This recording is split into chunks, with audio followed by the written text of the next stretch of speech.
As of December 31st, 2011, the assets of the Conrad Hilton Foundation were approximately $2 billion. Probably more money than Conrad Hilton ever could have imagined making in his lifetime. After all, almost 100 years ago, he was a man with just $5,000 to his name, all of which he decided to use to purchase the ramshackle Mobley Hotel in Cisco, Texas. If not for the help of his devoted mother and an assortment of friends, he never would have been able to put together the balance of the $40,000 purchase price. From there, his empire grew not only in this country, but around the world. His is a true, genuine American success story. Or as his son Barron once proudly put it, it's definitely one for the record books, and not a day goes by that I don't sit and marvel at what my father did with his life. It is my hope that others are inspired by my father's story. So that was just a random paragraph I found towards the end of this gigantic book that I'm going to talk to you about today. So that book is The Hiltons, The True Story of an American Dynasty, and it was written by J. Randy Taraborrelli.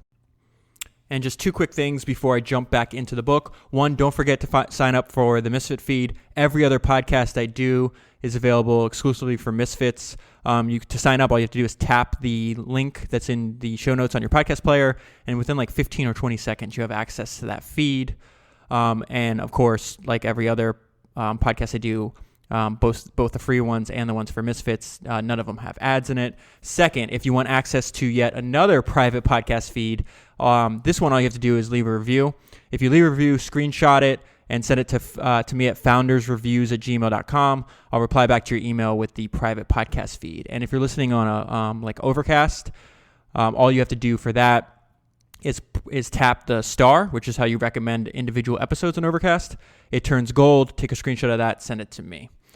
Okay, so let's jump into this book. There's a lot. I have a lot of notes. Like I said earlier, it was a gigantic book, like 500 pages long. So I'm going to read to you what I thought was originally going to be the intro of the podcast, and this is from the prologue, and it just kind of outlines a little bit, a lot about Conrad Hilton, actually. It says, "It was true that throughout his lifetime, Conrad Hilton had been a man used to being in complete control of himself, and some might argue everyone around him. As one of the most successful businessmen in the world, he had made hundreds of millions of dollars with hotels around the world bearing his name. He certainly didn't carve out such a niche by allowing others to impose their will upon him. It had long been Conrad's belief that merely being related to him should not guarantee his heirs a carefree, privileged life.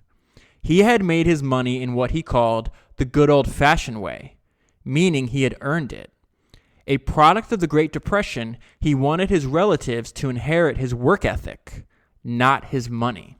So what they're talking about there is, I would say like a good 15% towards the end of the book after Conrad dies, is this protracted fight by some of his relatives to overturn his will. And Conrad, he did like 10 or 15 different revisions of his will throughout his lifetime as he aged.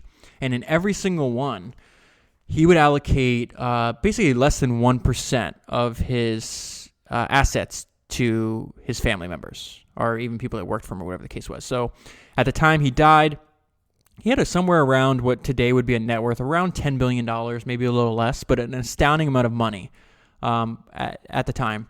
And he gave over 99% of that to charity. And most of that money would go to helping like the children, the sick. He was really into donating to hospitals and especially the Catholic Church. As we're going to learn today, he was an extremely devout religious man. He was kind of, I would describe him, especially some of the behavior towards his children and other family members. He was a bit of a hard ass. And but I wouldn't look at that in like isolation. As we'll learn, like he started his business in the depths of the Great Depression. And so, as we've seen with some of the founders in the past that went through and lived through the Great Depression, it affected the way they thought about money for the rest of their lives. Okay, so let's jump into. He has this idea about being the curse. That there's a curse of the ambitious, and then we're going to go into a little bit about like how his religious beliefs affected like his worth. So he says, Conrad was a new breed of businessman for his times. Optimistic when there seemed little reason to be, especially during the war and the Depression. He had faith in America and in her ability to rise once again, to be a nation greater than ever before, and to prosper if just given a bit of time to do so. But more than anything, he wanted to be at the forefront of this national renaissance. A crazy story is that he breaks ground. I don't know if he breaks ground or if it's actually finished. I actually can't remember. But let's say he finishes a hotel, the largest project he ever made. He borrowed like over $1 million for a hotel. This is right at the end of the 1920s. And 11 days later is when the stock market crashes. So he just had really bad timing. So Conrad would kneel and pray every night on a small rug when he was just a boy about 10. So he has this conversation I'm about to tell you about with this priest happens when he's about 10 years old. And the priest tells him, the priest had told him that if he had said the Hail Mary and then Saint Joseph pray for us 3 times in rapid succession, God would always take care of him. Therefore, every single day for the last 40-some years, he had made sure to start each prayer session with his God with those specific prayers in that exact order. His religion was always a source of comfort for him. Still, he often wondered how it was that a man so accomplished could also be so lonely. I'll tell you more about that later. I guess you could say it's the curse of the ambitious, he said. Perhaps I'm a walking cliche. I have everything, yet it sometimes feels as if I have little. He had been alone for so long that it had gotten to the point where his greatest passions seemed to take the form of inanimate objects. So I need to lay this foundation so you understand that his one true love of his life was work, especially the hotel industry, which I'll tell you how he stumbles into that. But this is a reoccurring theme, especially as he gets, because I think he lived to his like 91 years old, something like that. And a lot of the conversations he has in his 80s, as we'll see, is like filled with regret. And it's this idea that, he was alone for so long. He was married a total of 3 times. And it wasn't until he was in his 80s that he finally found somebody that he said he would like truly loved. So we're going to hear a little bit about how, what the author's saying here about his greatest passions seem to take form of inanimate objects. This is what he means. He now referred to his hotels as his women. She's a great dame, that one, he would say of his Texas holdings, the Abilene Hilton. No woman can match her, he would opine of his Dallas Hilton. Luckily for me, she could not find a better suitor, he observed of the Sir Francis Drake Hotel in San Francisco. Besides his religion, the only thing that truly mattered to him, that gave him the most pleasure, was his work. Conrad would once again do what he had done whenever he felt a lack of something in his personal life. He would go about the business of filling the void, meaning he'd go and try to do another acquisition of a hotel. He wasn't the kind of man to play it safe. He was shrewd, and he liked to take chances. He wanted to live his life for all it was worth. Damn the consequences. Okay, so now I'm going to go back in the timeline, and I want to talk to you about his early life and work. And these are the parts of these books that I personally find most motivating, because like I just told you, he died with almost a $10 million net worth. And Conrad, as we'll see, as with a lot of entrepreneurs that we've covered on the podcast, they don't start in a good spot. And he's definitely did not start out in a good spot. So it says he was born on a snowy Christmas day in 1887. He was the second of 9 children. Most of the children were born in the adobe dwelling that housed Gus's General Store. Gus is his father. And this was in San Antonio, a territory of New Mexico. New Mexico was not part of the Union at the time. It says, because he was the family's firstborn son, he was expected to take his place in the general store while he was still young. Thus, it was at his father's elbow that he began his apprenticeship into the world of business, mastering the laws of supply and demand and honing the entrepreneurial skills that would serve him so well for the rest of his life. An adventurous, high-spirited lad, he also undertook on his own such productive ventures as going into the produce business, first by cultivating a piece of his father's land, and then by planting and later selling vegetables door to door. Though he could barely peer over the counter at Gus's store, he was there almost every day after school. This is where he would first learn the value of hard work and tough negotiation. Now that sounds like a good place to start, right? Your father's owns his own business. This is where you're learning about how to deal with customers and how to deal with inventory, but this description gives you a more accurate idea of his early living conditions. Pictures of the homestead show a dilapidated structure that looked at it as if it might collapse at any moment. "We're talking about cowboy country here," observed one of Hilton's relatives. "Cowboy hats, horses, stagecoaches, dirt roads, moonshine, and saloons, the works." And so as we're going to see, his dad was really tough on him. And I definitely think that Conrad emulated his dad to some degree with his own children. So it says, Conrad's summer vacations were spent back in San Antonio, working for $5 a month at A.H. Hilton. That was the name of his dad's store. An ever-growing business that now housed the post office, the telegraph office, the Studebaker dealership, a livery stable, and a lumber building materials operation. Gus Hilton was nothing if not entrepreneurial. Not only was he managing the store, but he also bartered with prospectors, giving them provisions, clothing, food, and money in return for a percentage of their profit. On some days, he would take off into the wilderness to sell tobacco and food to beaver trappers, sometimes trading his goods for theirs. Gus was busy all of the time, tough and unyielding, not only in business, but at home as well. He expected a lot of his children. He actually saw something of himself in Connie and wanted nothing more than to see the boy make something of himself. Therefore, he pressured him a great deal and was often critical when some observers felt it might have better served the boy to be encouraging. So this part about being really hard on his son, pressuring him a great deal to be successful, and being critical, that you could say that paragraph that's talking about how Gus was to Conrad, Conrad was exactly the same to I would say mainly to his two older boys, a lesser degree to his third son. But he has two boys, Nicky and Barron, and I think he would come to regret being this critical. Just remember I said that for later on in the story, especially when it comes to Nicky, because Nicky, he has a tragic ending to his life. Okay, but we're not there yet. We're still when Conrad's a young man. Okay, so he's working with his son. He's working extremely hard. He's around, I think 15 years old at this time. And they kept sending him to these different schools. He would drop out, he wanted to be at home learning from his father. And they would always, especially his mother, would overrule his decision. He's like, no, I can learn everything I need to know at home. So he actually finds inspiration from the biography of Helen Keller. So it says, one day he found a copy of a book by Helen Keller, the 23-year-old Alabama native who was handicapped after contracting scarlet fever as a baby. Late into the night in his room, he read her autobiography. It was called Optimism, the message of which he found transformative. Keller wrote, "Optimism is the faith that leads to achievement. Nothing can be done without hope." So I would definitely say that Conrad internalized that lesson because he was definitely optimistic throughout his entire life, even when he had no reason to be, which is very difficult. With the newfound courage gleaned from Keller's book, Conrad eventually announced to his parents that he would not be returning to school. His decision was final, he said, even though he was only 15.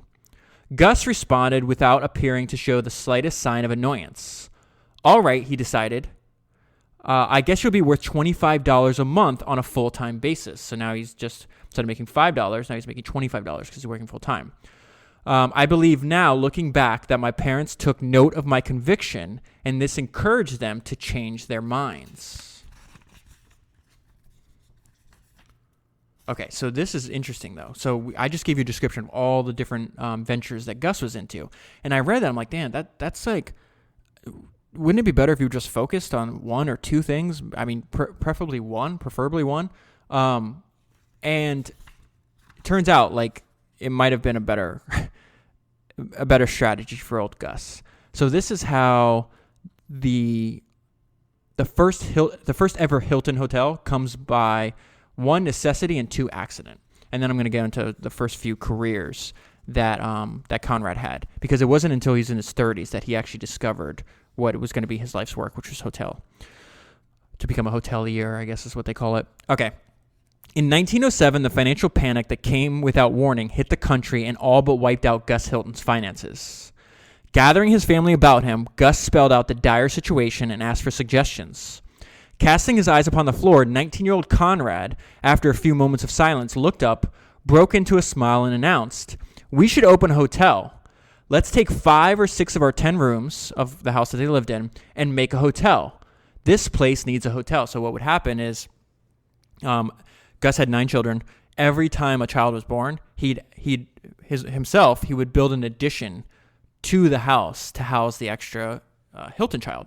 And over time, now they have, this big structure. It's not like a luxury structure by any means, but it does have room.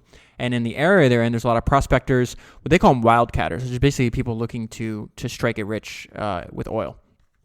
Okay, so it says, we should open a hotel. Okay, this place needs a hotel, meaning the city in.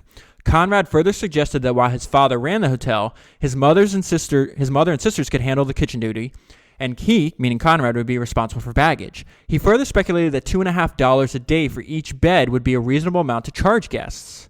Much to his amazement, his father actually thought the idea might work. So they get to work right away. Within 6 weeks, the news of the hotel spread throughout the area all the way to Chicago. Just saying, hey, if you're going to this little part of San Antonio, why don't you stay at the Hiltons? And then it says, this is one of the, the advertisements they did. It says, they serve the best meals in the West, and they have a boy there who is a crackerjack at making things comfortable for you, meaning Conrad. Everyone got something out of our hotel. Travelers got cleanliness, comfort, and a good table for their $2.50 a day. We all worked hard, and no one harder than my mother. I should have told you, but this is a direct quote from Conrad. Now, towards the end of his life, looking back at how important this lesson was for him. He said, we all worked hard, and no one harder than my mother. I wouldn't take $1 million for what those days taught me, and I'd give $1 million for one of the suppers that she'd served. Not only did Conrad manage the hotel, but he worked the desk, was the concierge, and did pretty much everything he could think of to keep the enterprise afloat. So there's going to be like a 10-year gap before he goes back into the hotel industry, but he's the exact same thing when he goes back into the industry. He knew, remember that quote from Samuel Zemurray that I always reference, the Banana King, where he's like, as long as you know, there's no problem you can't solve if you know your business from A to Z. How he started, peddling bananas. Bananas are about to go rotten.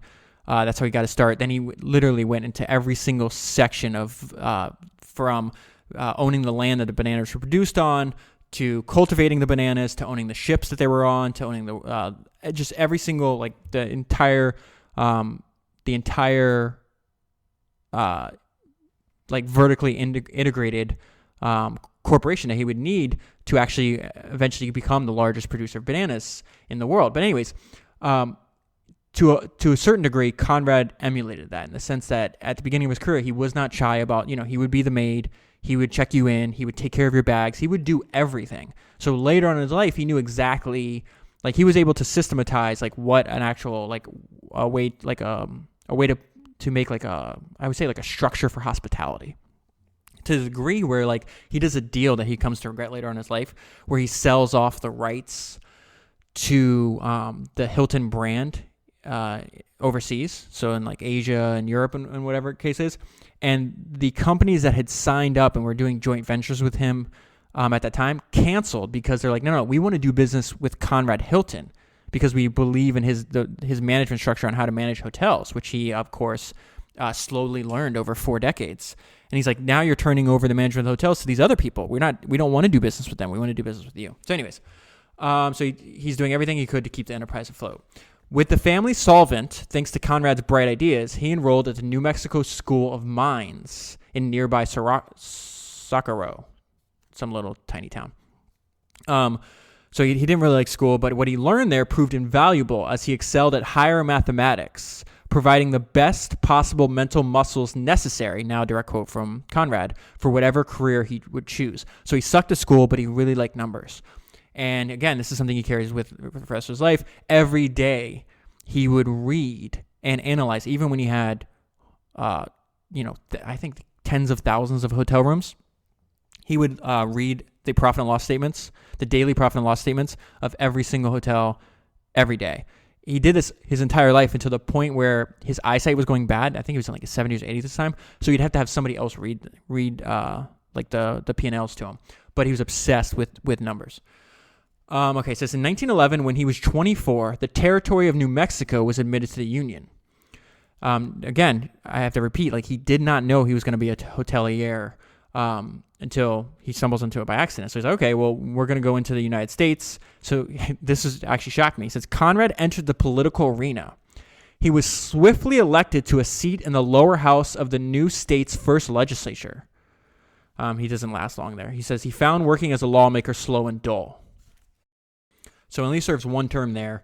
The work was way too boring. And he says, okay, returning to San Antonio more frustrated and more determined than ever to make it.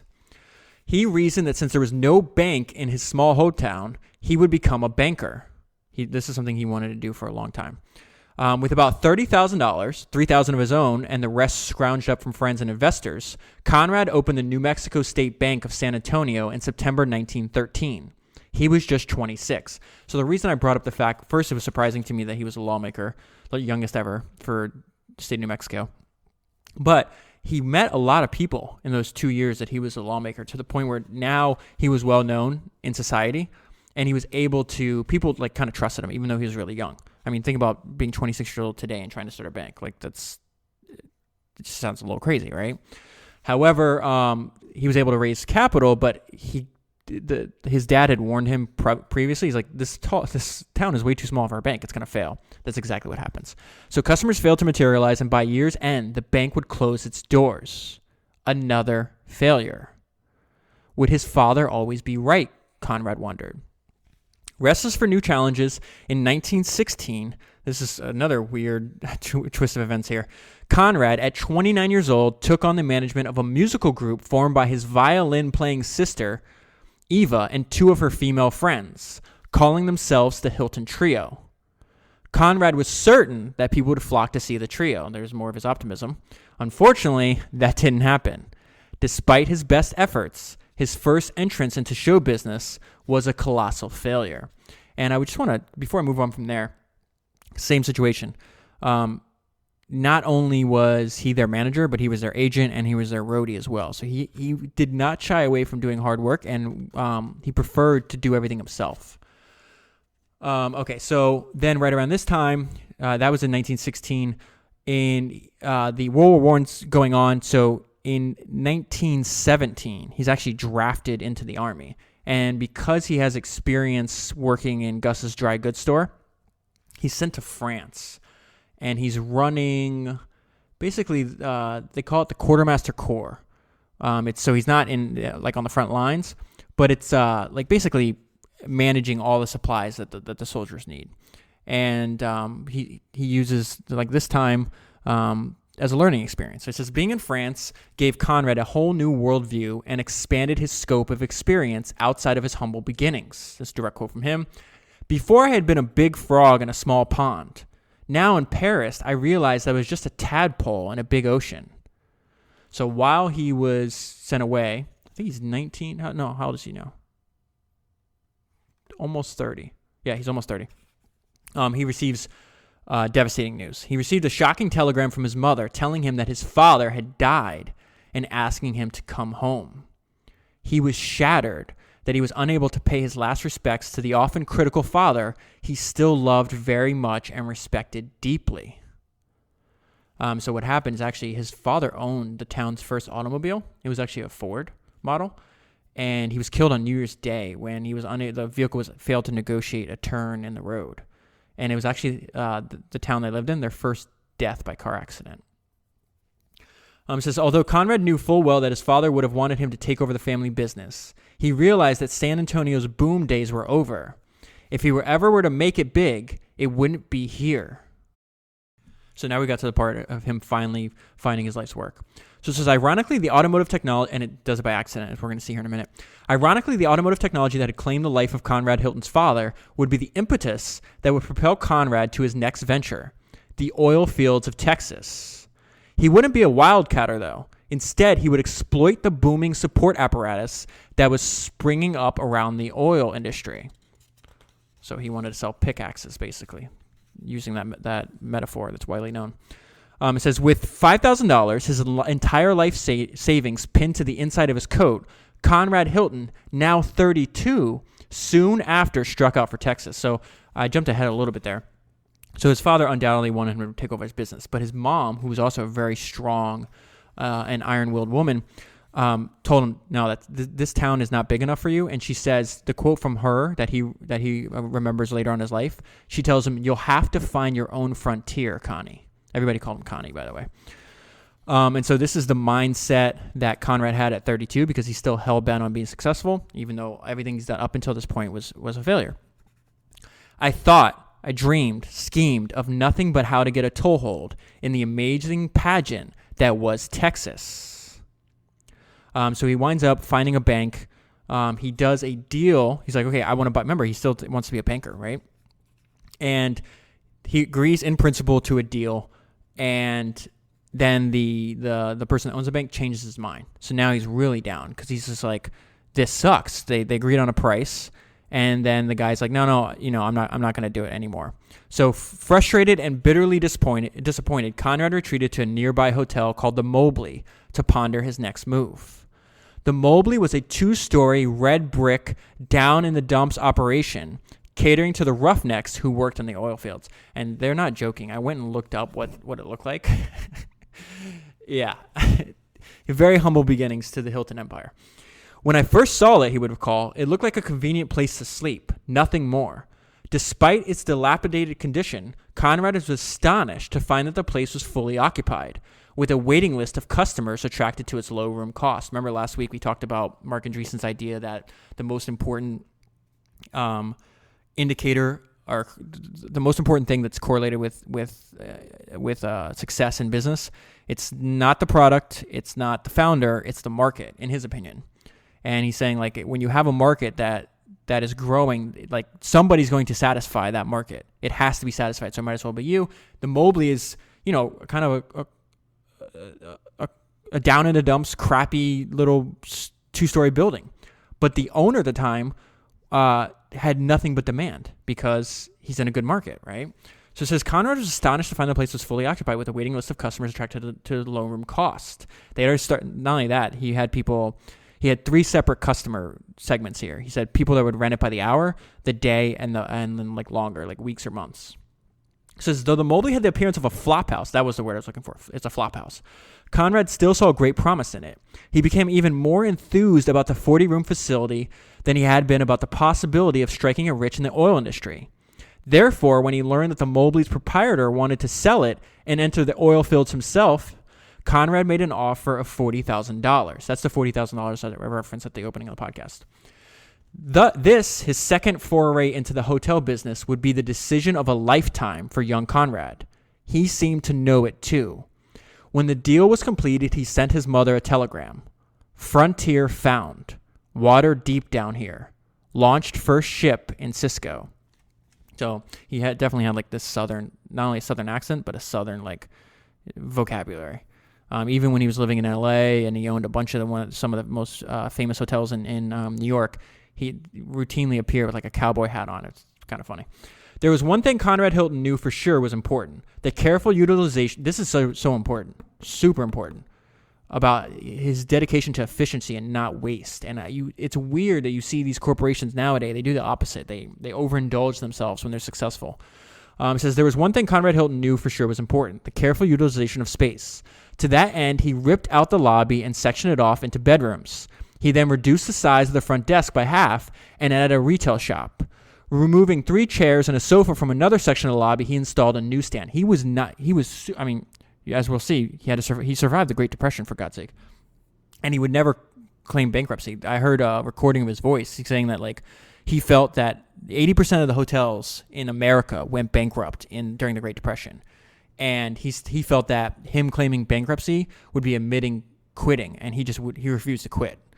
But this whole idea of this modus operandi that he's doing on his first hotel, he does over and over again. He constantly will buy like a dilapidated hotel or a hotel that's like down and out and just revamp it. And then usually he would just realize these people don't know what they're doing. They don't know how to run a hotel. Like, they're not using their space. Like, your space is what you're paying for when you buy a hotel. Why are you not using it?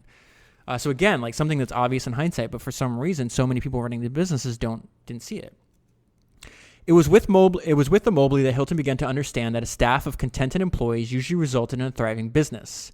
He began to encourage regular meetings with his staff, listening to all their concerns and taking care of each as best he could.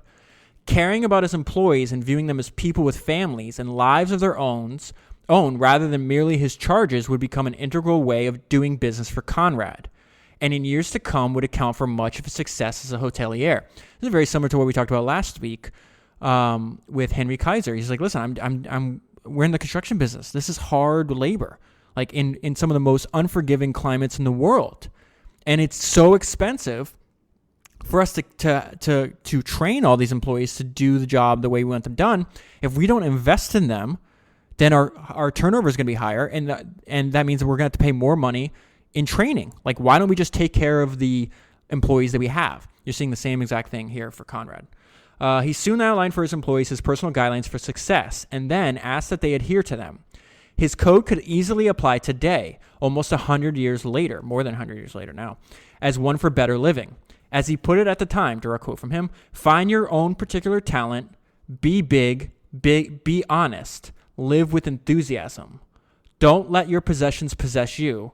Don't worry about your problems. Look up to people when you can and down to no one. Don't cling to the past. Assume your full share of responsibility in the world. And finally, pray consistently and constantly. So this whole thing about being big, he tells it to his kids over and over again. Just be big. Be the bigger person. And he also applied it to like their own ambitions. Okay. So his first hotel is a wild success, and Conrad is not the kind of person that sits around. He moves extremely fast. Now, that can obviously be a great trait, but it's probably not a good idea to expand rapidly when in a few years from now you're going to run into the largest financial recession or financial depression that your country's ever seen. But he doesn't know that yet, so he's doing just as his personality allows. So he decided that he would focus on his new passion. In doing so, his success would be like a juggernaut that could not be stopped. By 1923, Hilton had more than 500 rooms in Texas in different small hotels that he had purchased along the way. So that, if I'm not mistaken, is he goes from 40 rooms to 500 in 4 years. I think I have those years correct. So he had Hilton had more than 500 rooms. Sorry. I don't know if I just said 400. I meant to say 500. 500 rooms in Texas in different small hotels he had purchased along the way. Because these were all dilapidated establishments that appeared to be on the verge of closing, Conrad was able to get them for a steal. He even does this later in life where he gets a hotel that costs I think it costs over $1 million to build in Chicago, maybe in the 40s, and he gets it for like $250,000. So this is definitely something like a strategy he keeps for his whole life. He would then invest in renovating them with his own special touches. This is what I was mentioning earlier, turning extra space and lobbies into rooms, or in some cases bars, closets into gift shops, and before long they were all turning a profit. Once Conrad was making about $100,000 a year, that's an astounding amount of money for just after a few years in the 1920s, he began to fantasize about building a hotel that would bear his own name. It didn't take long for that dream to come true. Conrad broke ground for the Dallas Hilton on January 26, 1924. He was 37 years old. Okay, so that's the first one he builds. That's not the biggest one that I was referencing earlier, though. I think that one was in... Oh, wait, no. That was the one. Okay, so let me get into... He loses it all very, very quickly here. Conrad Hilton was having a good run. Unfortunately, it wouldn't last. Everything was about to come to a crashing halt. In October 1929, with the onslaught of the Great Depression, now there were far fewer traveling businessmen. The Depression couldn't have happened at a worse time for Conrad. He was right in the middle of building the Dallas Hilton. See, I thought that it was... So he's broke on 1924, so it took 5 years to build? Okay, so I was mistaken about that. This was the hotel. As things went from bad to worse, in less than a year, he found himself deeply in debt, having lost all but one of his hotels. Okay, so hold on one second. I got to move my notes here. Okay. Okay, so within a year, you see that he's expanding fast, gets to a ton of hotel rooms, and then within 1 year, obviously he's buying all these properties that he was expanding for the last 5-6 years, but he's doing it with debt. So it says, as things went from bad to worse, in less than a year, he found himself deeply in debt, having lost all but one of his hotels. And the one he didn't lose was the El Paso Hilton. At $500,000 in debt, he was all but ruined. The rapid speed by which things had taken a turn was stunning. I was heartsick about it, he would later recall. But of course, everyone in business was facing ruination at this time in our history. I had a sense that if I could just survive this, I could survive anything. And this is probably the most important, at least for me, probably the most important lesson that I took away from Conrad Hilton was just his actions that he took during this time was nothing short of extraordinary. The will and the perseverance that this guy had. I mean, if he would have lost it, there would have never been, Hilton Empire. He did everything he could. He's like, listen, I'll lose all my other hotels. I'll get them back later, but I can't lose this one. Okay, so he says, listen, if I could just survive this, I could survive anything. That winds up being true. Conrad was still a determined man, even in the face of so much adversity. He believed that if he could at least keep the El Paso Hilton in business, he might actually be able to ride out the depression. He was the kind of man who always believed that no bad situation should be permanent. Again, another trait I think we should all steal. So he has this Hilton, but again, the El Paso Hilton, but it's not going to be at full capacity because no one's really traveling. So this is what he does. He says, Conrad had some of the rooms of the El Paso Hilton boarded up. He cut back on heating, electricity, whatever he could think of to lower his overhead. So he's got this $40,000 lease payment coming up on the property. And if he doesn't make it, he's going to they're going to foreclose on him. So he hears about this bank in Missouri that's willing to loan him the money. He takes a prop plane out there, which is a really expensive way to travel at the time. Once he gets there, the banker said he changed his mind. So now he's just frantic. He's like, this is it. This is the end of the line. So he goes back to Texas to begin brainstorming with a group of his suppliers and his mother. And this is just a smart move that he does here. So he meets with all the people that he's buying supplies to run his hotel and his mom, who's living at the hotel at the time. And he says he promised that if they each contributed $5,000 to help him out of this tight spot, he would do business with them for as long as he was a hotel owner. So they agree because, again, if he's buying dairy, buying all this other stuff from them, they're going to make, as long as he survives, they'll make that money back and then some over the course of their relationship with the hotel. And he honors this agreement, of course. So they agree. And it says, had he not made that payment, he would have most certainly lost his empire right then and there. So that's just a crazy story to me because you're talking about $40,000, and that is what he's able to accomplish later on in life all hinges there. If they say, no, I can't do it, or no, I don't have the money, or whatever the case is, that property's foreclosed. We may never know the name of Conrad Hilton or the Hilton Hotel brand, right? And then you think of not only do you have a really rough starting point in life in general, but he gets to this peak in his early 30s, then goes all the way back down to essentially close to zero. And then from there, still builds back up. And then, the company is massive. I think when there's a private, I think it was Blackstone, private equity group, bought Hilton for $20 billion, if I'm not mistaken. So, I mean, that's just astonishing to me. Okay, so he says, though he managed to save the El Paso Hilton, he was still in big trouble.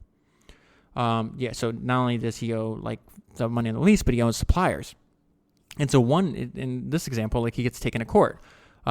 Conrad owed just $178 to a furniture company, and they took him to court for that debt. At that point, his attorney strongly encouraged him to declare bankruptcy. Pounding his fists on his desk during more than a few meetings with those same lawyers, Hilton steadfastly refused. He insisted that the situation was just temporary, and he was going to wait it out. Over 80% of the hotels in America went bankrupt during the Depression.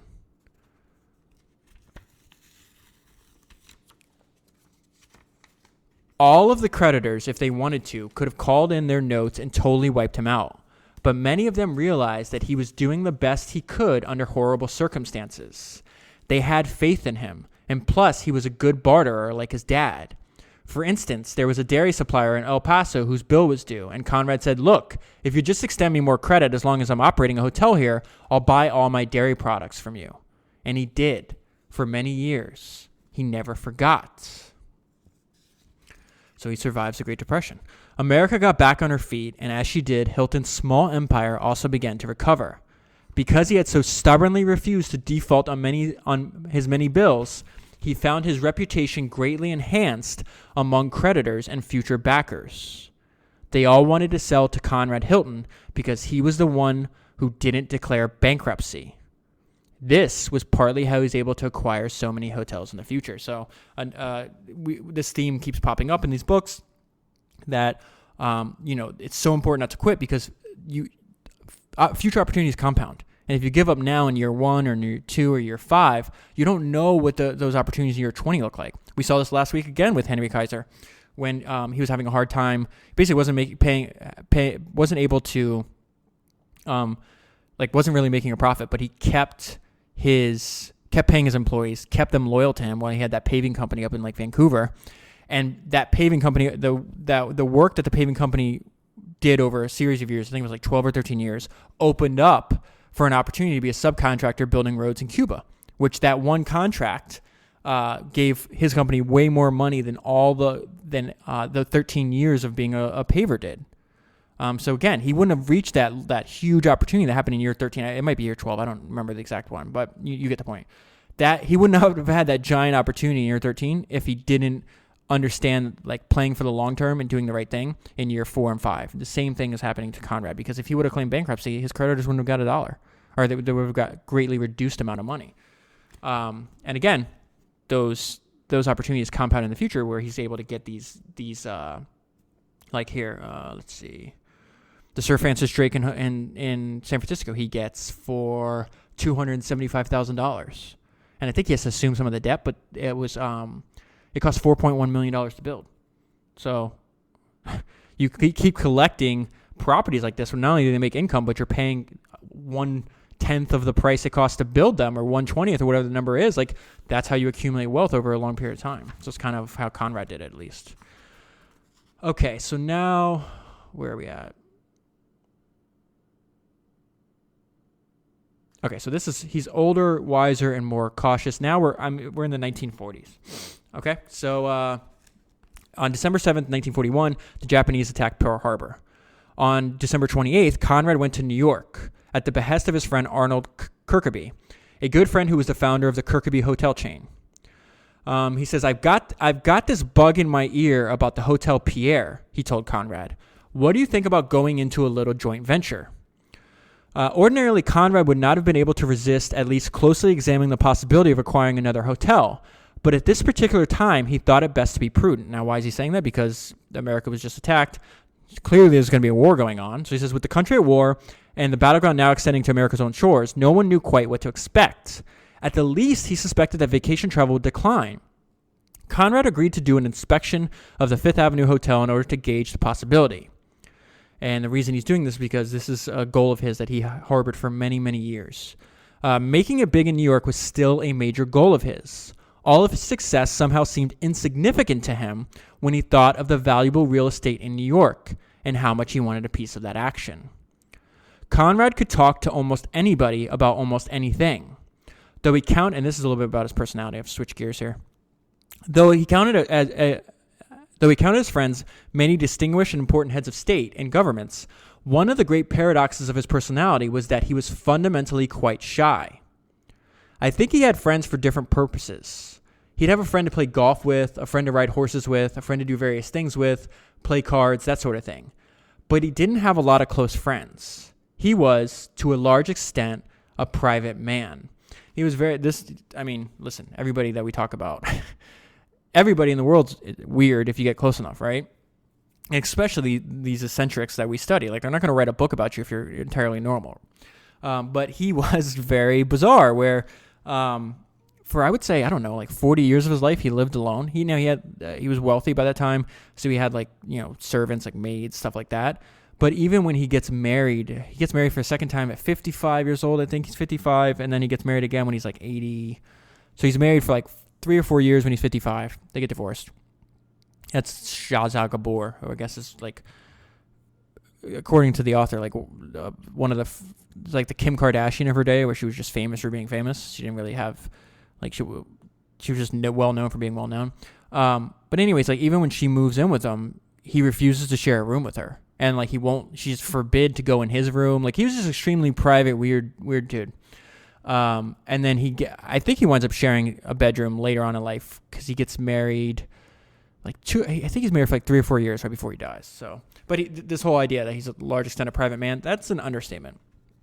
All right. So it says, so he's in this. Now we're going to get an insight of, like, he's an extremely driven man. He's got family, but he's also like kind of a lonely guy. So he's in New York City around New Year's Eve, checking out the Hotel Pierre for a potential deal. And this scene I'm bringing you into is just like, he's in a bar. It's New Year's Eve, 1941.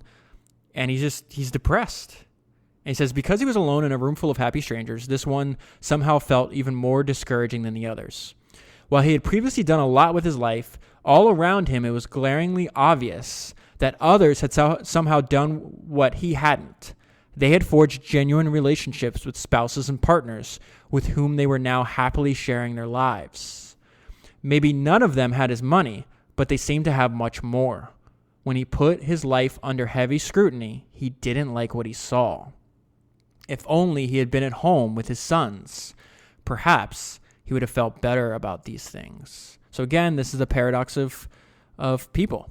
And we've seen this many times, especially when these autobiographies that the entrepreneurs write towards the end of their lives.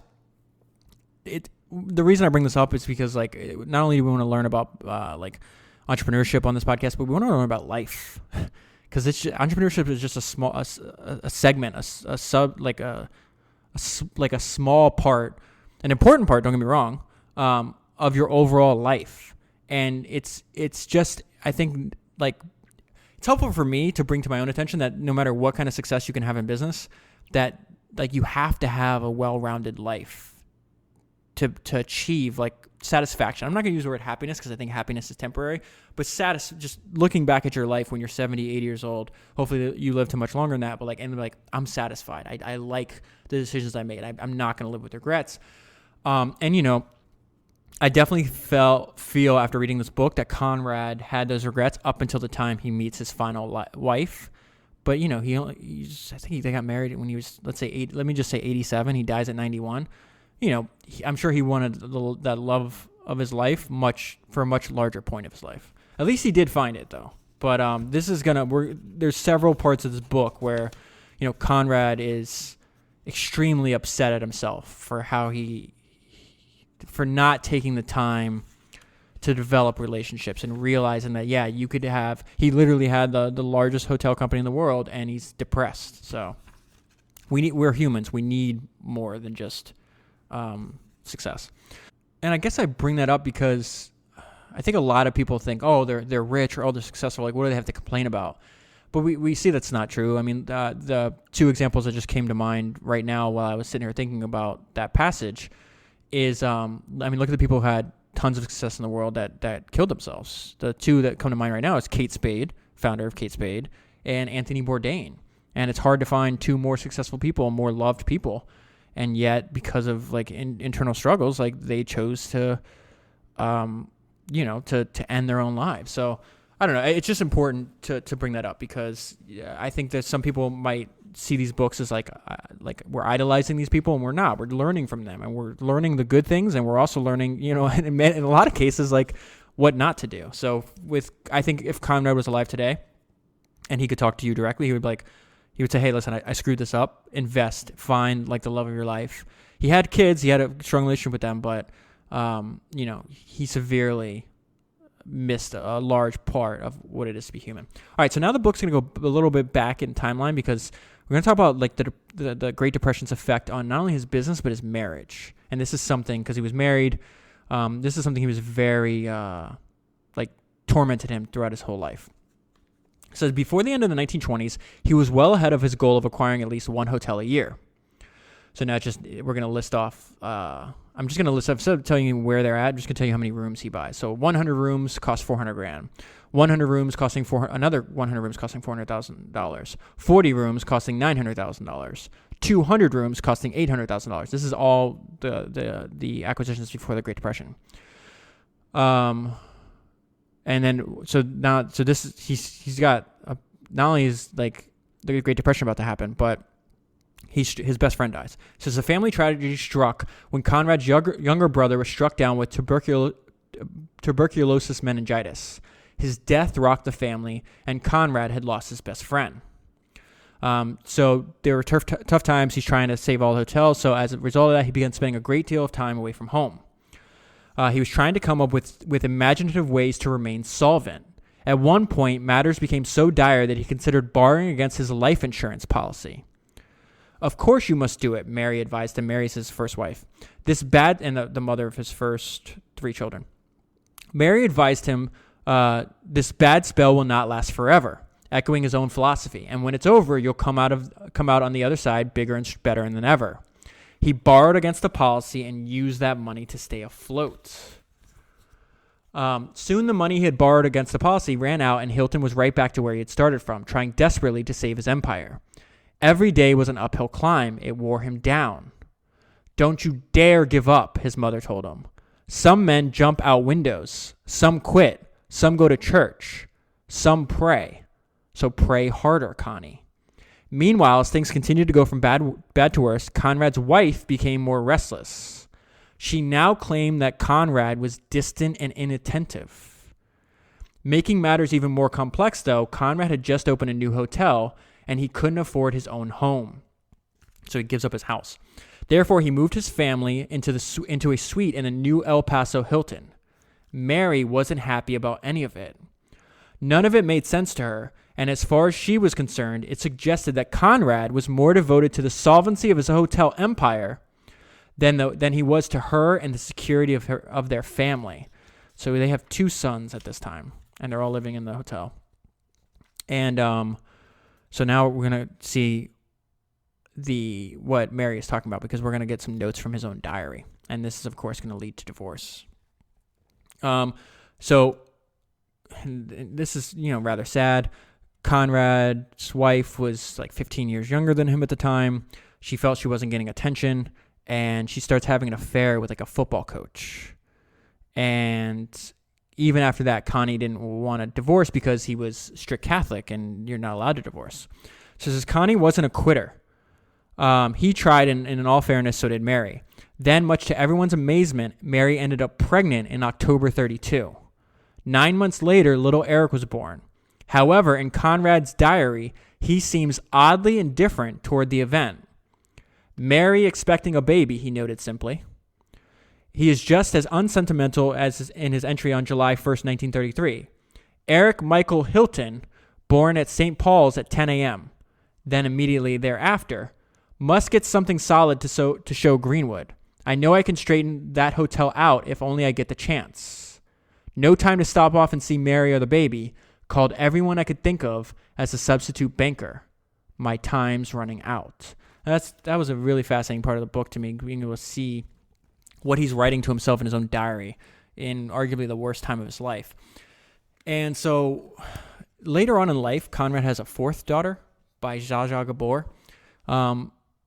But he knows that daughter's not his, because he'd already been divorced from Zsa Zsa at that time, and it had been like 18 months since they had what he calls sexual relations. And yet he didn't want to, he called her his daughter the whole time, but there's stuff in his will and notes that he writes to attorneys and so on and so forth, where he's like, listen, I know this is not my daughter. He calls her his daughter. She calls him daddy. But he knows it's not his. So, but again, he considers it one of his children. So that's a whole separate part of the story. But the reason I bring this up now is because there's a good chance Eric's not his son either.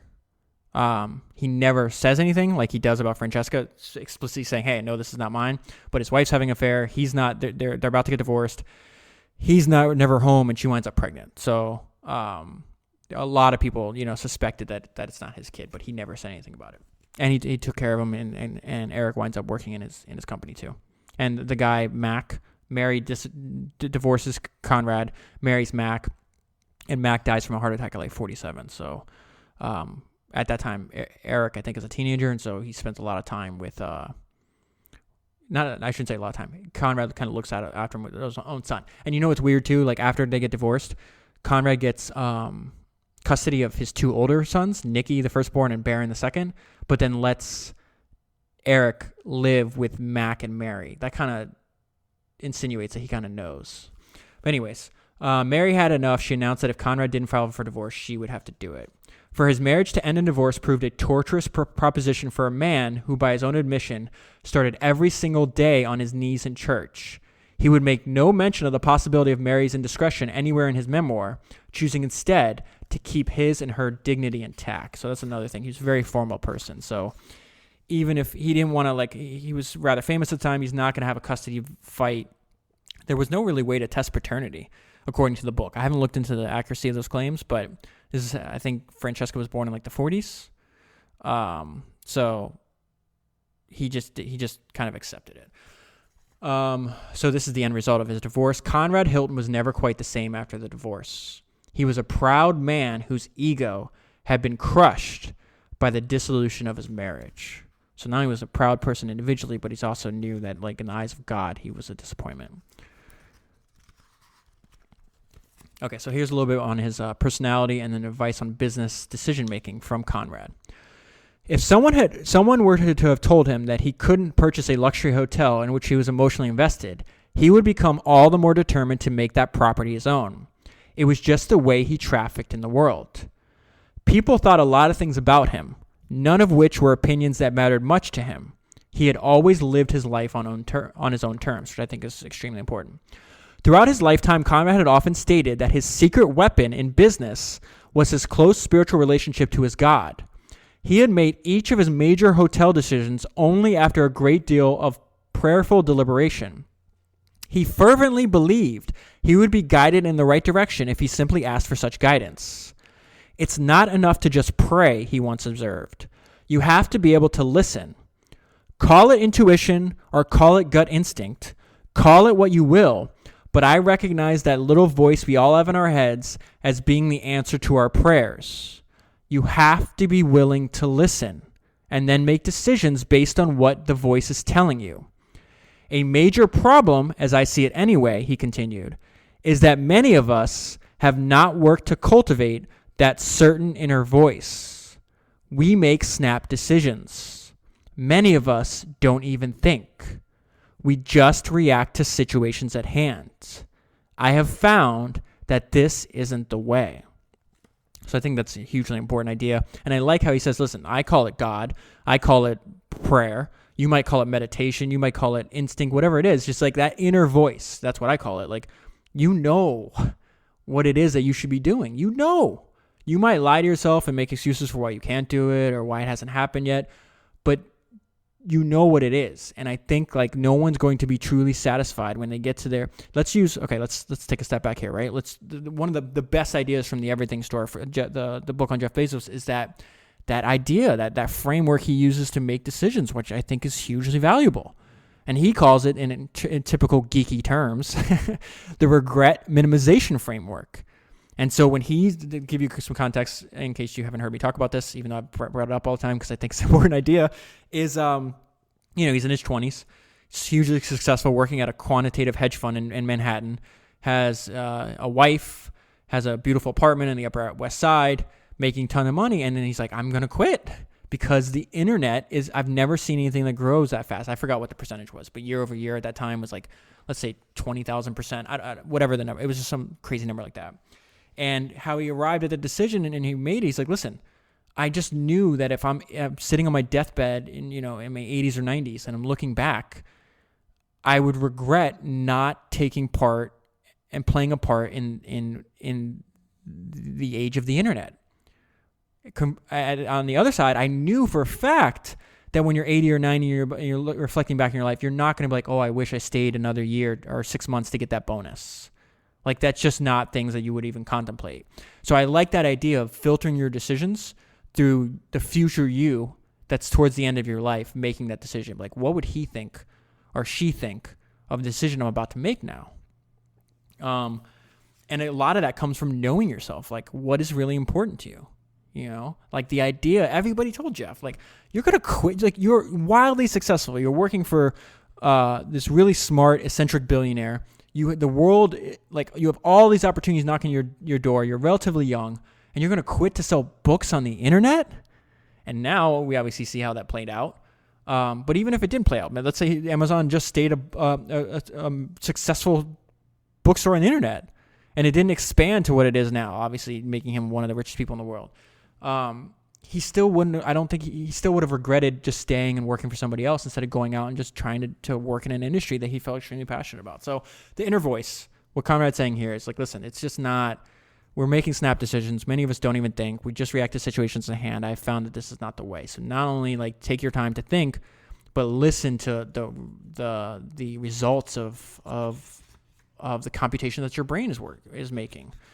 Part of the reason why I try to read some of these books, you know, sometimes they take a long time, but I try to split them over several days as much as I can, because I want more time for these ideas to sit in my brain, because that's going to make it easier when I sit down and try to talk to you about the key insights and what I learned from this is like making sure that like it just sits in my brain and let these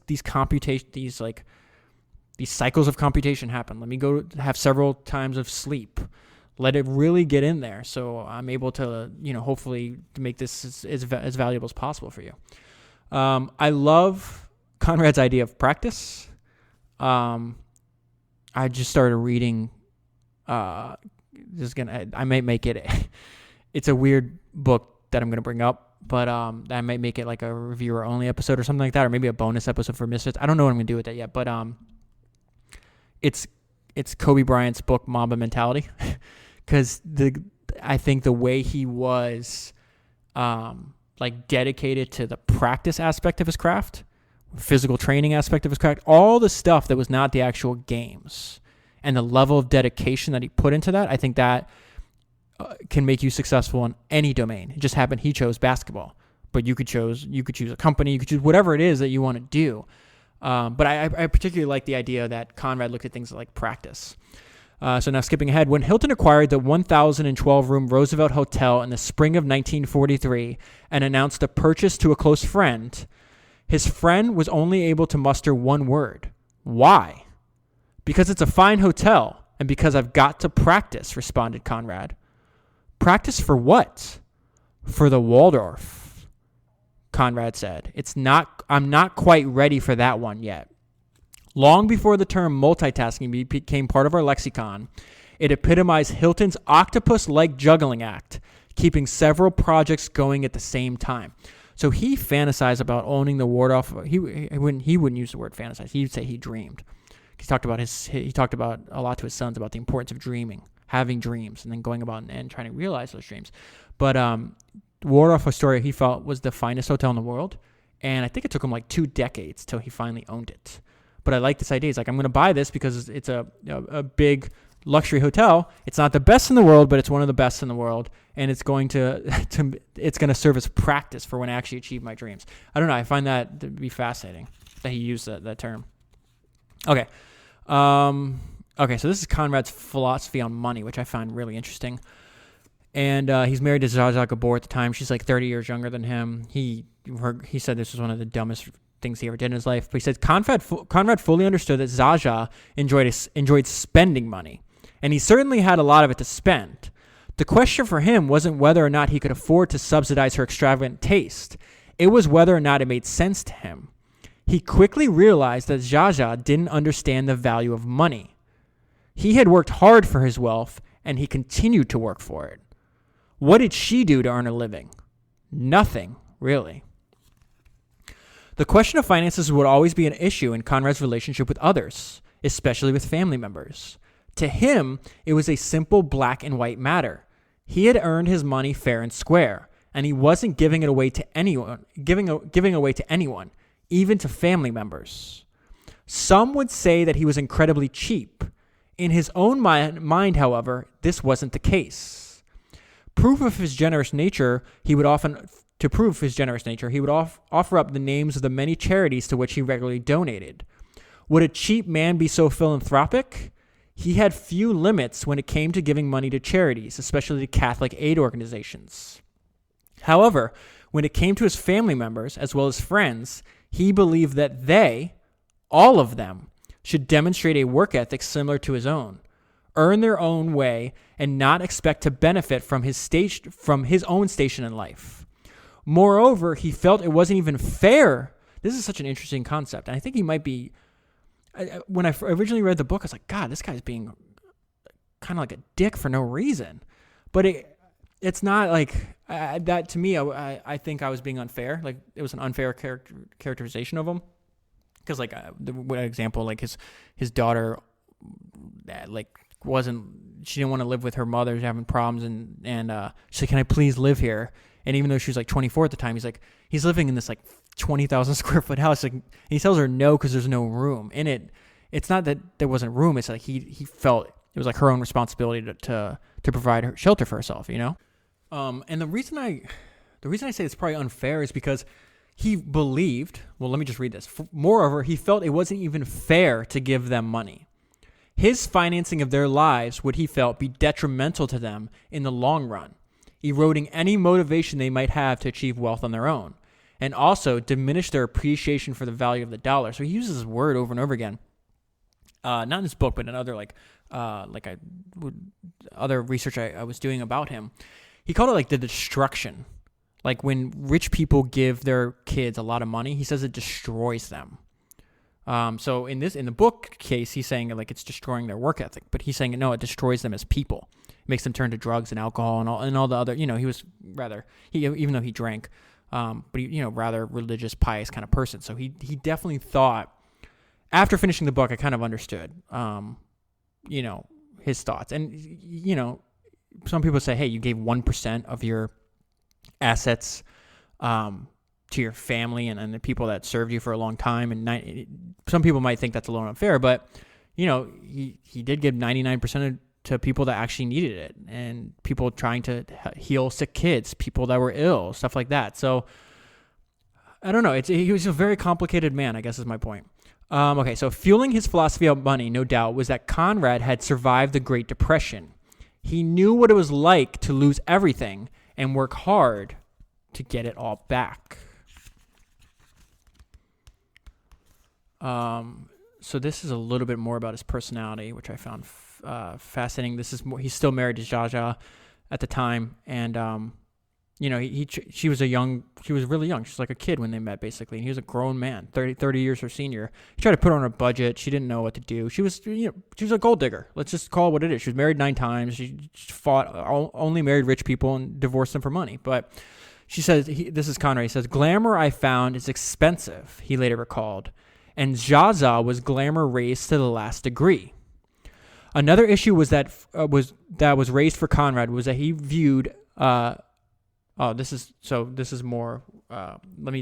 me kind of expounding on the idea that he was dedicated to like the service of others, which he definitely was.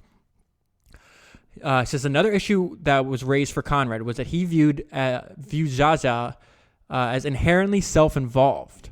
He was a man who lived his life trying to find ways to be of service. And through many philanthropic efforts fueled by his businesses, he sought to contribute to society, which he definitely did. Whether it would be the simple goodwill measure of speaking about prayer to a large assembly, as he often did, or whether it had to do with making sure people in foreign countries were able to support their families by virtue of their jobs with his hotels, he truly cared about his fellow man. It wasn't an act. So when Jaja would come to him and say, hey, I need money for, mink coats and all this other stuff, he's like, first of all, you're out of your damn mind. And second, why don't you go, instead of asking me for money, go serve the people and less fortunate people. So he's like, why don't you go to soup kitchens to serve homeless people? And she was, the book makes her look basically a terrible person. She didn't give a shit about charity. She didn't care about other people. She wouldn't even raise her daughter correctly because she was so self-involved with her, her show business career. And instead of spending time with her daughter, she would be off with this new husband living in Europe for a little bit. And then they'd divorce after a few months or a year. And then instead of spending more time with her daughter, she'd go off and find another man. It was just just really a terrible person. I can't imagine like having to be around her to the point where he's on his deathbed in the hospital, about to die from pneumonia. And the family's like, no, you know, you guys have been divorced for 30 something years. Like you need to ask the Hilton family if you can visit them. And she wouldn't take no for an answer. She tried to show up there. She had to be physically escorted out of there. And it turns out like she wanted to see him before he died to make sure that he leaves money for her and her daughter in his will. I mean, that's repugnant human behavior by somebody that's so self-involved, someone that cannot look outside their own, it's just amazing. And he gave her money throughout his life. Not a lot of money, but he would help her like get her own deals. He would negotiate with agents and stuff on her behalf, never take a dollar. And after he dies, 20 years later, she says that his daughter Francesca, which is she says is the daughter they have together, which of course you can't have a daughter with somebody when you haven't had sex with them for 18 months. And she writes a memoir in like the 90s saying that he raped her and that Francesca was a product of rape. And like, that's clearly not true. So it's just a terrible human being. All right. And then this is how Zsa described Conrad. There is no other man like this one. He has only one passion in his life: Hilton hotels. So I would, there's so many other stories I'm obviously skipping over. Like, this is a massive book, and there's just so much more. I'm focusing mainly on the parts that have to do with Conrad and his business, but I'll tell you more at the end what I particularly enjoyed about the book, because I was rather melancholic when I finished it. Okay.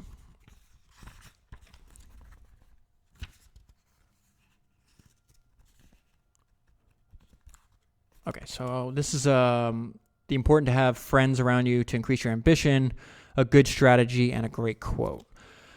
Okay, so he's thinking about buying hotels in Chicago. This is before he makes his move to New York. And he says, for advice, he called upon his friend Henry Crown, a successful businessman who had made a fortune with his Material Service Corporation. That's the name of the company that he founded. Henry Crown's in this book a lot, so much to the point where I went and looked for like a biography of his. I haven't found it yet. So if you run across it, please let me know. So he says, Material Service Corporation, which sold gravel, lime, and coal to builders in Chicago. In his meeting with Crown, Hilton said that he'd been negotiating to purchase the Stevens Hotel, but was having no luck with the owner. He said that he'd come to the conclusion that the sale simply wasn't going to happen. And so now he had set his sights on the Palmer House, which is another hotel in Chicago. What I want to bring up there is he's before he's having this conversation with Henry Crown, Conrad's negotiating with the owner of the Stevens Hotel, and they come to agreement, and they even have a handshake agreement. It's like, okay, he's like, I'll sell the hotel to you, but I want to make a $500,000 profit on it, so you have to pay $500,000 more than I have invested in it. Conrad's like, okay. Then the guy disappears for a few weeks. He goes, oh, I changed my mind. I want to make $650. Conrad's like, okay, because he really wants this hotel. It's like, I think it might have been the largest hotel in the world at the time. The Army was actually using it during World War II for like Army barracks or whatever. But then the guy disappears again for a few weeks. Comes back. Oh, now I want to make $1 million. I want to make $1 million profit. And so Conrad's like, okay. And then the guy disappears again. He's like, this is just not going to happen. This guy's jerking me around. So it says, he said he having no luck with the owner. He said that he'd come to the conclusion that the sale simply wasn't going to happen. So now he wants the Palmer House. Well, is the Palmer House even for sale? Crown wondered. I don't know, replied Hilton. Well, find out, my good man, said Crown. And if so, now why not buy both the Palmer and the Stevens? Conrad didn't even have that idea in his mind yet. At that bold suggestion, Conrad had to smile. Henry Crown was a man much like himself, someone who saw no reason his wildest ambitions could not be attained. He had already made a fortune in the construction business and held interest in banks, electronics, and the oil business, as well as railroad and shipbuilding enterprises. He also owned real estate in Illinois, California, and New York. In just a few years, he would go on to own the Empire State Building, then the world's tallest skyscraper. Hilton made an offer. So now Hilton's negotiating with the owner of Palmer House. This is a guy named Hollis. Hilton made an offer to Hollis for $18.5 million for the Palmer House, contingent upon him taking a look at the hotel's financial and tax records and the rest of the corporation's books. So I'm bringing this up because this also tells you kind of like the integrity with which Conrad did business. However, when it came to Hollis's attention that Hilton had also been trying to buy the Stevens, he balked. saying that the Palmer House trustees would not allow its hotel books to be viewed by anyone who could one day turn out to be the competition for them. Hilton impressed upon Hollis that he had no success in purchasing the Stevens, and that as far as he was concerned, it just wasn't going to happen. So Hollis lets him see the books. While he does this, he has a really good strategy. Conrad asks his assistant, this guy named Keith that's working for him, or that's his last name. His name's Willard Keith. He says, "Hey, I have an idea," Conrad said. "Why don't you set up a little meeting with your friend, Mr. Healy," that's the guy that owns the Stevens Hotel, "and find out what the hell is going on with him and his Stevens Hotel." And I think you know where I'm going here, that it's kind of human nature when you can't have something, you're going to want it more. And so he's going to try to get Keith to tell Mr. Healy, is like, "Oh, no, this deal's over. Like, he's already moved on. Like, it's too late. You missed your chance." So this is, as directed, over drinks, Keith said that Keith told Healy that he had blown it with Hilton where the Stevens was concerned, that Conrad had gotten tired of his waffling and had abandoned the idea of ever purchasing the hotel. His mind was now set on the Palmer House, and there was no changing it. If it was a ploy, it worked. Now Healy wanted to load the Stevens more than ever. The next day, he called Conrad with a new proposal. And he said, "Okay, fine. Let's go back to our original deal, just $500,000 in profit for me." The rest of the negotiation was quick and easy. Before Conrad Hilton knew it, his dream of owning the Stevens had come true. And this is another dream that took a few years to materialize. What happened next is quite remarkable. After closing the deal on the Stevens, Conrad took a meeting with Hollis, the gentleman with whom he was been negotiating the possible sale of the Palmer House. Reluctantly, he explained what had happened, that the sale of the Stevens Hotel had unexpectedly been consummated. He said that he hoped Hollis wouldn't be upset and thought that Hilton had been lying earlier when he said the sale was not going to happen. Thus, his interest in the Palmer House. At first, Hollis was skeptical. "The whole thing sounds suspect to me," he said. "It's a matter of my integrity," Hilton told him. "It's important that you think of what you think of me, and I don't want you to think I was lying."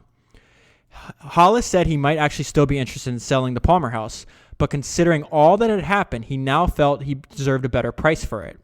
Conrad agreed. So he ends up paying him an extra $900,000 more over than the deal that he'd previously offered him. Hollis accepted. The two men shook hands, and that was all there was to it, Hilton later called. No pens, pencils, papers, lawyers, or witnesses. So, do you remember the part I said how Gus was really hard on Conrad, and then in turn Conrad was really hard on his sons? His oldest son was kind of like a screw-up. So his second son, Barron, winds up running Hilton, right? And that was his father's decision because Barron was very much like Conrad, smart, hardworking. Nicky, the oldest son, was an alcoholic and a drug addict. And he's the kind of, for lack of a better word, just kind of a loser. Like he'd be given an important position in the Hilton organization, and he'd be doing well for a while, and then he'd just start doing drugs and alcohol again. And he would say stuff like, "Oh, I don't need to show up. My dad owns the place."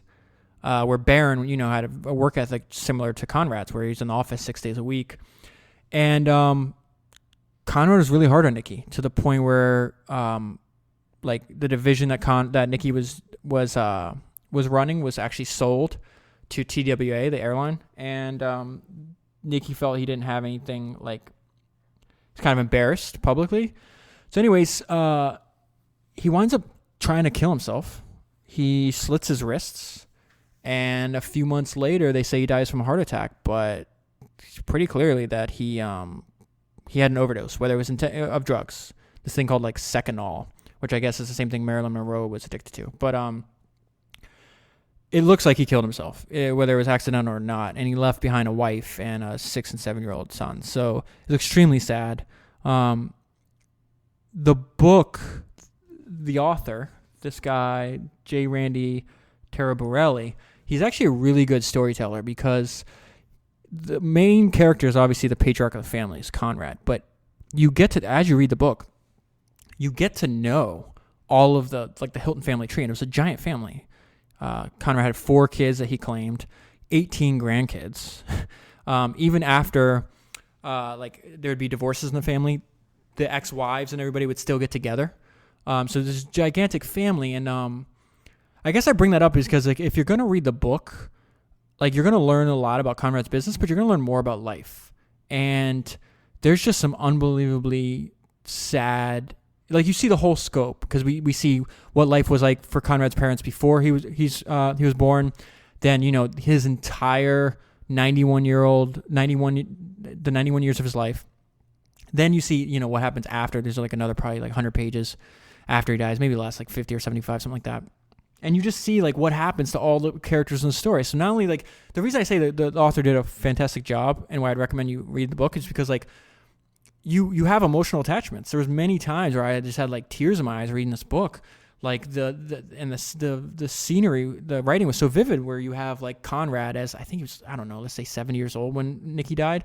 And he's at the wake of his firstborn son. And he's just heaving to the point where like he can't stand. This is a hard dude. Somebody that like showed no emotion to his whole life, didn't ask for, like he was just a really rigid, hard person. And he can't even stand, like he's collapsing under the weight of his grief and has to be supported by his two sons, the two surviving sons on each side. Like it's just a crazy story. And like you see the experiences of maybe, let's say 20 Hiltons. And the author does a good job of telling you like where they are now. This book is a few years old. It's published, I think, in 2014. But we see, like what happens to Conrad's wife. She dies of a heart attack at 59. His son dies of a drug overdose at 42. His other son's married for 57 years and she gets multiple sclerosis. She dies in her 70s. And it's just like, I don't know. I guess we're all on this journey called life, and we're gonna experience this. Like your loved ones are good. Like things are both great things and terrible things are gonna happen. And I think they're all contained in this book. So this is kind of like a microcosm of one family that I think is probably applicable to everything. And then the book ends. And there's one more part I'm gonna read to you. But this just popped in my mind, so I'm just gonna talk about it now while it's on my mind. But the book ends with the epilogue, and it flashes. So the author does this amazing job of like, the family brings it up to present day, 2010, and then the epilogue, it flashes back to when the entire family's alive, and most of these people at the 2010 are dead. It goes back to 1965. It brings you back to one of their famous family dinners at Conrad's estate, and you got what it reminds me of? You ever watched the movie Godfather? At the end of Godfather, after Michael is taking over the family, his older brother Sonny's dead. His dad is dead. He has his wife's husband killed. They flash back at the end of that movie, and it's when Michael's much younger, and he's telling everybody else is still, the flashback, everybody is alive again. And they're all sitting around a table. They're like the grandkids are there. Everybody's there. And they bring up the fact that like Michael's going to go into, to the armed services. That, when I read the epilogue of this book, that's exactly what I thought of. I was like, they did the exact same thing. Cause it's not necessarily something special happens at this dinner. It's just 2 or 3 pages of like setting the stage of this is who's there. Like, the person I just told you that died a few years ago, like this person's alive, and at this time they're only 40 years old, and like their kids are there. I don't know. It's just like, it was just a really fantastic book. And this book is actually sent to me by somebody on Twitter. They DM'd me on Twitter and recommended me reading this. So thank you very much. And if you have a book that you want me to read to feature on the podcast, please let me know. You can Founders Podcasts at Founders Podcast on Twitter, or email me, or do whatever you want. But I just want to close here with the regrets. And this is Conrad at 62 years old. Now at 62, when he looked back on his life, he was of course proud of all his business achievements, but he did have certain regrets. He realized that with all he had accomplished, he had never had one of the most cherished things that life had to offer: fun. His greatest source of entertainment had always been trafficking in big business, making deals, courting some grand hotel, and finally acquiring her and making her his own.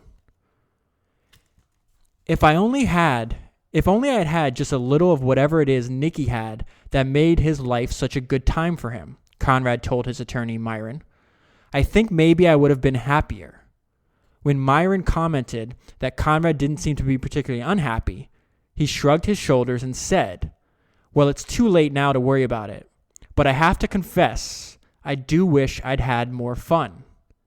If you don't mind me saying so, maybe even some more romance. Does that make me sound like an old fool? He asked Myron. Myron smiled at him. Yes, it does, he told Conrad. An old fool, just like the rest of us. And that's where I'm going to leave this story. To read the full story and support the podcast at the same time, you can go to amazon.com/shop/founders podcast. And you can buy this book using that link. Not only will you see this book, but you'll see every single book that I've done so far for the podcast. So it's kind of like a visual representation of the podcast in reverse chronological order. And if you go to that link, you can go to that URL, or you can just tap it. It's in the show notes as well. You also see the book that I'm working on for next week as well. And that's where I'm going to leave things for this week. Thank you very much for listening, and I'll talk to you next week.